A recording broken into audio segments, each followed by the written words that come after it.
जय हिंद, वंदे मातरम। मेरे सभी मित्रों का मेरे YouTube चैनल में हार्दिक स्वागत है। तो आइए सिर्फ एक लाइन कह करके आज की बात को मैं आगे बढ़ाऊंगा। आज के सेशन पर चर्चा करूंगा कि हर जिंदगी में बदलाव होगा, हर परीक्षा का इंकलाब होगा मेरे दोस्तों, तो डरने की ज़रूरत नहीं है।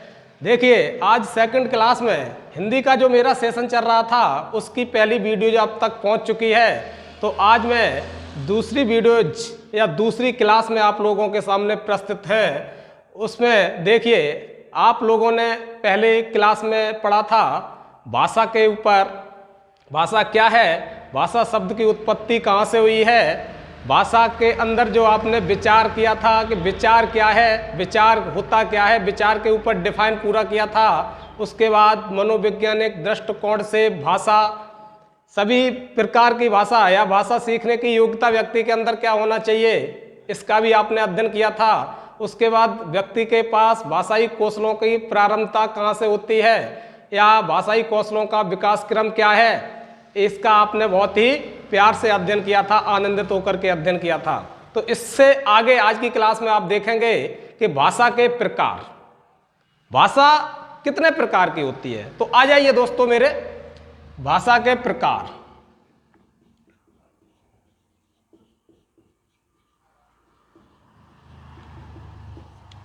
भाषा के प्रकार जैसे आपको ज्ञात है, मैंने आपको बताया था कि भाषा एक माध्यम है, विचारों के लेन देन का साधन है, विचार विमर्श करने का माध्यम है भाषा। आपको एक उदाहरण देकर के मैं बताऊंगा कि जैसे आप अपने घर से कहीं के लिए जाते हैं तो आप क्या करते हैं, किसी ना किसी साधन से ही जाते हैं।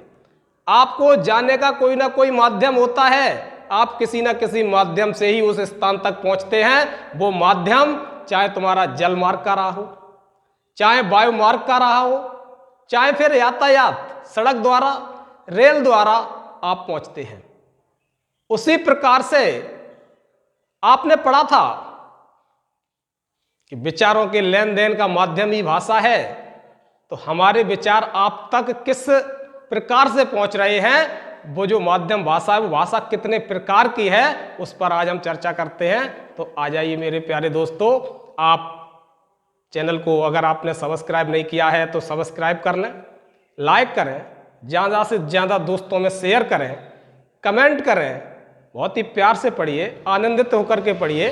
तो आइए दोस्तों, भाषा देखिए,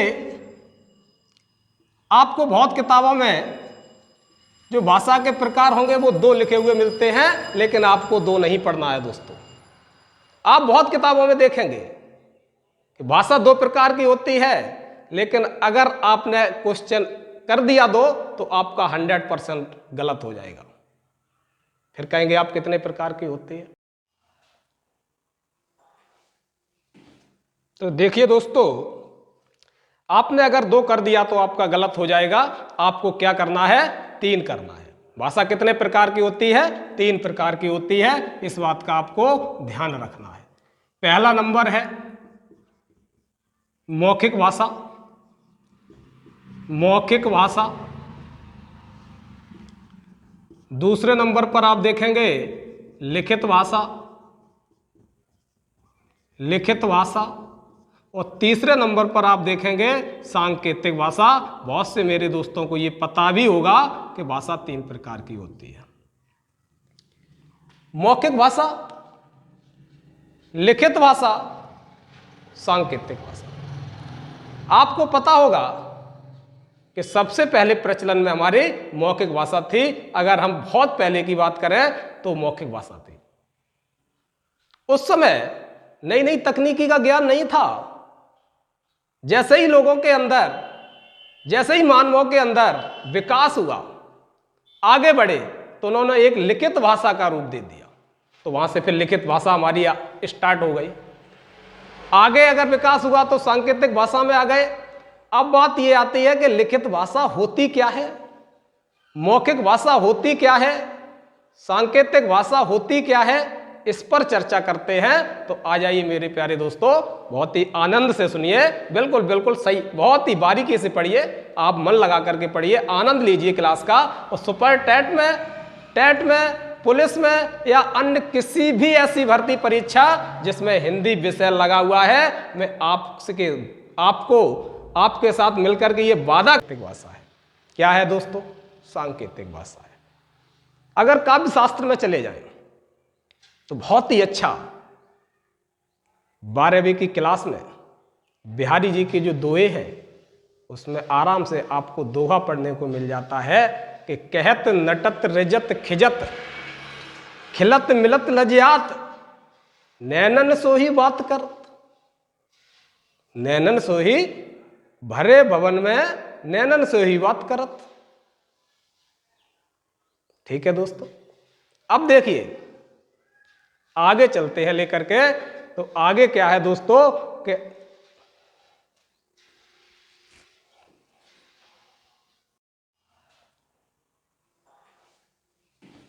तो देखिए दोस्तों, आपने अगर 2 कर दिया तो आपका गलत हो जाएगा।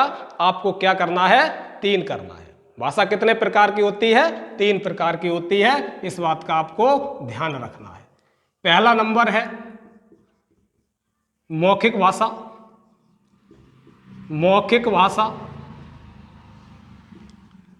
दूसरे नंबर पर आप देखेंगे लिखित भाषा।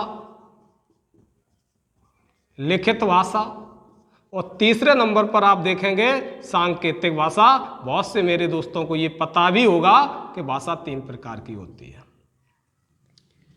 मौखिक भाषा, लिखित भाषा, सांकेतिक भाषा। आपको पता होगा कि सबसे पहले प्रचलन में हमारी मौखिक भाषा थी। अगर हम बहुत पहले की बात करें तो मौखिक भाषा थी। उस समय नई नई तकनीकी का ज्ञान नहीं था। जैसे ही लोगों के अंदर, जैसे ही मानवों के अंदर विकास हुआ, आगे बढ़े, तो उन्होंने एक लिखित भाषा का रूप दे दिया। तो वहां से फिर लिखित भाषा हमारी स्टार्ट हो गई। आगे अगर विकास हुआ तो सांकेतिक भाषा में आ गए।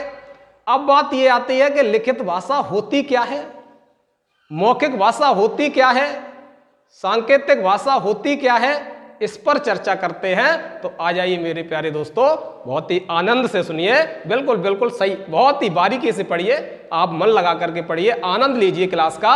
और सुपर टेट में, पुलिस में या अन्य किसी भी ऐसी भर्ती परीक्षा जिसमें हिंदी विषय लगा हुआ है, मैं आपके साथ मिलकर के ये वादा करते हैं कि हमारे पढ़ाए हुए आपकी क्लास से प्रश्न आने का काम करेंगे। बिल्कुल डरने की जरूरत नहीं है। तो ज्यादा से ज्यादा शेयर करते रहें दोस्तों, जिससे हमें मोटिवेशन मिलते रहे और उसके बाद आपको मैं नए नए प्रश्न खोज करके आपको प्रोवाइड करा सके।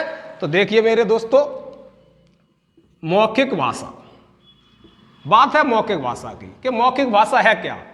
तो देखिए, बोल करके, यानी वक्ता बोल करके, सुनने वाला या ग्रहण करने वाला उसे सुन करके जो ग्रहण करता है किसी भी वचन को, किसी भी कथन को, तो वो कौन सा माध्यम होता है, कौन सी भाषा होती है? मौखिक।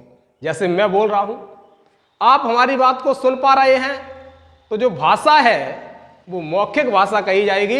यानी वक्ता बोल करके और उसे ग्रहण करने वाला सुन करके ग्रहण करता है, तो ये जो भाषा का प्रकार बन जाता है, ये मौखिक भाषा होती है दोस्तों। बहुत ही मनोयोग से पढ़िए, यानी बोलकर और सुनकर, बोलकर और सुनकर मौखिक भाषा के अंतर्गत आता है। उसके बाद देखिए लिखित भाषा के अंतर्गत क्या आता है कि लिखकर और पढ़कर, लिखकर और पढ़कर। जैसे आपने देखा होगा कि पहले, थोड़े ही दिन पहले आप जाए, जब ये मोबाइल या आप देखते हैं कि अभी आपने कॉल लगाई और आप बात करने लगे, प्रत्यक्ष रूप से बात करने लगे, वीडियो कॉल आपने कर ली, नई नई तकनीकी का जमाना है, आप देख रहे हैं, प्रत्यक्ष रूप से बात कर रहे हैं। तो ये जो लेन देन भाषा का चल रहा है, लेन देन विचारों का चल रहा है, ये मौखिक ही भाषा है, इस बात का आप ध्यान रखना। अगर प्रश्न में पूछ लिया जाए कि आप किसी भी व्यक्ति से मोबाइल से बात कर रहे हैं, तो जो आपकी भाषा का माध्यम है या आपकी भाषा का जो प्रकार है वो कौन सा होगा? तो मौखिक भाषा होगा दोस्तों। इस बात से बिल्कुल डरना नहीं है, क्योंकि मैं प्रत्यक्ष रूप से बात कर रहा हूं। मैं अपनी बात को कह पा रहा हूं, सामने वाला सुन पा रहा है, सामने वाला अपनी बात को कह रहा है, मैं सुन पा रहा हूं। तो ये मौखिक विचारों का आदान प्रदान जो हो रहा है वो मौखिक भाषा ही है। लिखित भाषा की बात आती है, तो अगर हम लिख करके अपने अंदर के जो विचार हैं उन्हें लिख करके सामने वाले को अगर हम प्रस्तुत कर दें और सामने वाला उसे पढ़ करके ग्रहण कर ले, तो उसे हम कहेंगे लिखित भाषा। जैसे आपने देखी होगी चिट्ठी चलती थी, तो आपने चिट्ठी में अपने मन के विचार को लिख दिया, चिट्ठी सामने वाले के पास पहुंच गई, उसने उसका पढ़ करके और तुम्हारे विचार अंदर अपने ग्रहण कर लिए। तो ये कौन सा भैया माध्यम था? कौन सी भाषा का प्रकार हुआ? लिखित भाषा का प्रकार हो गया। अब आइए बात करते हैं सांकेतिक भाषा पर। अब बात करते हैं सांकेतिक भाषा पर। सांकेतिक भाषा का तो बहुत अच्छे से ही आप समझ लेंगे कि संकेतों के द्वारा बात करना, बोल करके ना लिख करके, सिर्फ संकेतों के द्वारा आपने बात कर दी और सामने वाले ने समझ ली। तो ये कौन सा भैया प्रकार हो गया? सांकेतिक भाषा। जितने भी हमारे वीडियोज देख रहे हैं उनमें से मैं जानता हूं 80% 80% ऐसे हमारे दोस्त होंगे जो क्रिकेट के बारे में बहुत अच्छे से जानते होंगे। आपने देखा होगा कि मैच में क्या होता है, एक एम्पायर खड़ा होता है, बॉलर जैसे ही गेंद फेंकता है उसके बाद जब बैट्समैन उस गेंद को हिट करता है तो एम्पायर सिर्फ इशारे देने का काम करता है और देखने वाली पब्लिक तालियां बजा करके गड़गड़ाहट के साथ उस पूरे फील्ड को बिल्कुल सजा देते हैं। क्यों सजा दिया? अरे एम्पायर किसी से कहने आया था भाई क्या कि इसने छक्का लगा दिया, इसने 4 रन दे दिए, या ये बिल्कुल आउट हो गया, ये क्या हुआ? नहीं, सिर्फ सांकेतिक भाषा में अपने सिर्फ इशारों से उसने सभी को बता दिया कि भैया ये आउट हो गया, इसने छक्का लगा दिया। आप देखते हैं ट्रैफिक पुलिस वाला चौराहे पर खड़ा होता है, सिर्फ इशारा दे देता है, आप गाड़ी को रोक लेते हैं, वो आपसे बोलता नहीं है, उसने इशारा दिया और आपने गाड़ी पास कर दी। चौराहों पर बत्तियां लगी होती हैं, आप सिर्फ वो आपको क्या प्रदर्शित कर रही है? वो सांकेतिक भाषा है कि उसे आपने देख करके सिर्फ क्या किया, उस भाषा को पढ़ लिया, जो वहां से इशारों के द्वारा बताया जा रहा है उसे हमने ग्रहण कर लिया और उसे माना। यही हमारी क्या है? सांकेतिक भाषा है। क्या है दोस्तों? सांकेतिक भाषा है। अगर काव्य शास्त्र में चले जाएं तो बहुत ही अच्छा 12वीं की क्लास में बिहारी जी के जो दोहे हैं उसमें आराम से आपको दोहा पढ़ने को मिल जाता है कि कहत नटत रिजत खिजत खिलत मिलत लजियात नैनन सोही बात करत। नैनन सोही भरे भवन में नैनन सोही बात करत। ठीक है दोस्तों, अब देखिए आगे चलते हैं लेकर के। तो आगे क्या है दोस्तों कि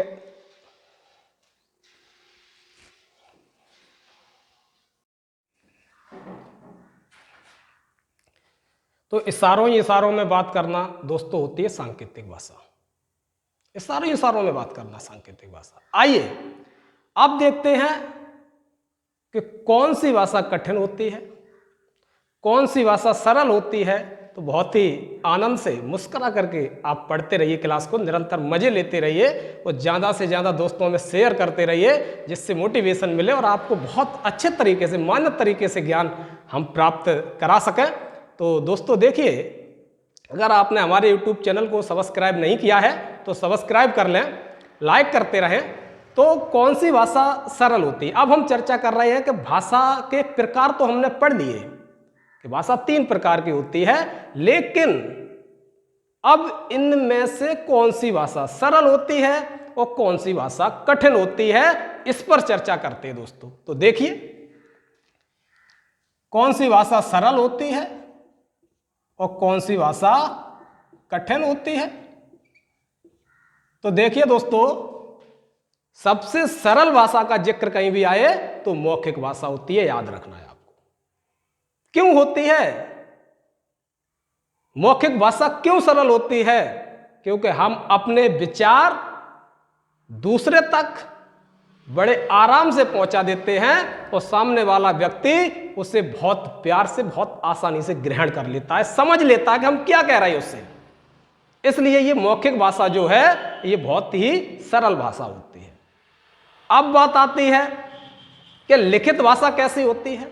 तो आपको याद रखना है दोस्तों कि लिखित भाषा ना तो सरल भाषा, वो लिखित भाषा सरल भाषा भी होती है और कठिन भाषा भी होती है। दोनों ही प्रकार लिखित भाषा सरल भी होती है और कठिन भी होती है। लिखित भाषा सरल भी होती है और कठिन भी होती है। आइए बात करते हैं कि ये सरल कैसे होती है और कठिन कैसे होती है दोस्तों। तो देखिए मित्रों, अगर आपको भाषा का ज्ञान है तो आपके लिए वो भाषा सरल भाषा है, और आपको अगर भाषा का ज्ञान नहीं है तो वही भाषा आपके लिए कठिन भाषा होती है। देखिए, पहले हमने देखा, आपने देखा होगा कि पहले चिट्ठियां चलती थी और पहले के लोग पढ़े लिखे कम होते थे तो अपनी चिट्ठी को पढ़ाने के लिए दूसरे व्यक्ति के पास जाते थे। तो उनके लिए लिखित भाषा कठिन थी दोस्तों, क्योंकि वो पढ़ नहीं सकते थे। लेकिन जो पढ़ लेता था उसके लिए लिखित भाषा सरल भाषा थी। तो इसलिए हम कह सकते हैं कि लिखित भाषा दोनों ही प्रकार की भाषा है, सरल भाषा भी है और कठिन भाषा भी है। आइए बात करते हैं सांकेतिक पर। तो कठिन भाषा में आती है सांकेतिक भाषा, सरल भाषा मौखिक भाषा, लिखित भाषा दोनों ही प्रकार के। अगर आपको ज्ञान है तो सरल है और ज्ञान नहीं है तो कठिन है। इसके बाद चर्चा कर रहे हैं सांकेतिक भाषा पर। तो सांकेतिक भाषा दोस्तों कठिन भाषा होती है। इशारों में बात करना कठिन भाषा होती है। आपने जिस व्यक्ति से इशारे में बात की है वही व्यक्ति समझ पाएगा, उसके आसपास वाले व्यक्ति आपके इशारे को नहीं समझ पाएंगे कि आपने उससे क्या कह दिया। इसलिए होती है कठिन भाषा। देखिए, एक उदाहरण देते हैं आपको। आपने ताली देखी होगी कि ताली के अर्थ अलग अलग स्थान पर अलग अलग होते हैं। ताली कई एक मायने में बजाई जाती है। आपने देखा होगा खुशी में भी ताली बजाते हैं। आपने देखा होगा आश्चर्यजनक स्थिति में अचानक आप रोड पर जा रहे हैं और कोई घटना घटित हो जाती है तो आपके ना बजाने पर भी ताली आपके हाथ की बज जाती है, वो अपना अलग अर्थ प्रकट करती है। उसके बाद आपने देखा होगा कि अगर आपका मित्र आपको खेलने के लिए बाहर ले जाना चाहता है और आपके पिताजी घर पर है, तो आप अपने मित्र से कहेंगे कि भाई तुम आकर के 3 बार ताली बजा देना, मैं समझ जाऊंगा और आपके साथ खेलने चलूंगा। उसका मित्र आया, उसने 3 बार ताली बजा दी। उसका मित्र समझ गया कि मेरा मित्र मुझे बुला रहा है, लेकिन पिताजी को कुछ पता ही नहीं लगा और वो चुपचाप तरीके से चला गया, क्योंकि अगर आवाज लगाता तो पिताजी जाने नहीं देते। तो ये इशारों में बात करना दोस्तों क्या होती है? सांकेतिक भाषा होती है। तो आपको याद रखनी है, मौखिक भाषा सरल भाषा, लिखित भाषा सरल और कठिन दोनों ही प्रकार की, और सांकेतिक भाषा कठिन भाषा दोस्तों। आइए आपको एक अलग से एक बात और बता दें। जब तक हम अपने कानों से सार्थक शब्द नहीं सुन पाते हैं तब तक वो शब्द सांकेतिक भाषा में ही माने जाते हैं। याद रखना, जब तक हम अपने कानों से सार्थक शब्द सुन नहीं पाते हैं तब तक वो शब्द सांकेतिक भाषा के ही होते हैं। उदाहरण ले लीजिए, पक्षियों का चहचहाना, जानवरों की आवाज। हम सुन तो रहे हैं लेकिन हमें नहीं पता है कि वो क्या हमसे कह रहे हैं, तो जानवरों की आवाज भी क्या होगी? सांकेतिक भाषा होगी। पक्षियों का चहचहाना भी क्या होगा? सांकेतिक भाषा होगी। आपको याद रखना, आप सड़क पर जा रहे हैं, पीछे से गाड़ी हॉर्न बजाती है, आप उस हॉर्न का क्या साफ सार्थक कोई शब्द नहीं सुन पा रहे हैं तो गाड़ी का हॉर्न बजना भी क्या है, सांकेतिक भाषा है। चौराहे पर खड़ा हुआ ट्रैफिक पुलिस वाला विसिल बजाता है, वो भी सांकेतिक भाषा है। तो बस आप एक लाइन याद कर लेना कि जब तक हम अपने कानों से सार्थक शब्द नहीं सुन पाते हैं तब तक वो सभी शब्द कह लीजिए या फिर कोई भी आवाज कह लीजिए, सांकेतिक भाषा ही मानी जाती है। तो आप नोट कर लेना कि सार्थक शब्द ना होने पर कौन सी भाषा होती है दोस्तों, सांकेतिक भाषा होती है। तो देखिए, आपने भाषा के कई प्रकार से भाषा पर अध्ययन किया। अब मैं इसी भाषा से हिंदी को जोड़ने का प्रयास करूंगा।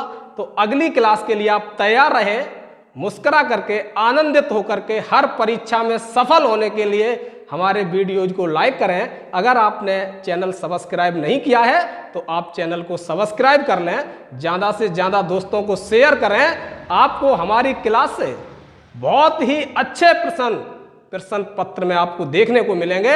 मैं संकल्प लेता हूं कि आपको आपके जो सपने दिल में हैं उनको साकार करके ही रहना है। तो बिल्कुल निश्चिंत होकर के अपने अध्ययन में जुट जाइए दोस्तों। बस आज की क्लास यही, अब हम नेक्स्ट क्लास में इससे आगे हिंदी से भाषा को जोड़ने का प्रयास करेंगे।